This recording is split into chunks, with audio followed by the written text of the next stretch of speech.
اور ابراہیم بولے کہ میں اپنے پروردگار کی طرف جانے والا ہوں، وہ مجھے راستہ دکھائے گا۔ اے پروردگار، مجھے اولاد عطا فرما جو سعادت مندوں میں سے ہو۔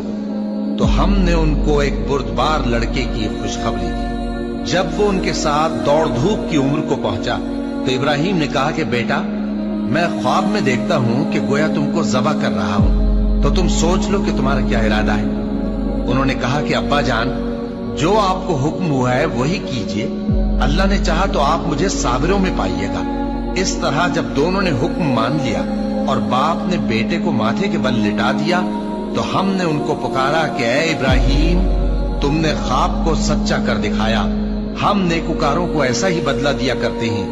بلا شبہ یہ کھلی آزمائش تھی، اور ہم نے قربانی کے ایک بڑے جانور سے ان کا یعنی اسماعیل کا فدیہ دیا، اور پیچھے آنے والوں میں ہم نے ابراہیم کا ذکر خیر باقی رکھا کہ ابراہیم پر سلام ہو، نیکوکاروں کو ہم ایسا ہی بدلہ دیا کرتے ہیں۔ بے شک وہ ہمارے مومن بندوں میں سے تھے، اور ہم نے ان کو اسحاق کی بشارت بھی دی کہ وہ نبی اور نیکوکاروں میں سے ہوں گے، اور ہم نے ان پر اور اسحاق پر برکتیں نازل کی تھیں، اور ان دونوں کی اولاد میں سے نیکوکار بھی ہیں اور اپنے آپ پر سراسر ظلم کرنے والے یعنی گناہگار بھی ہیں۔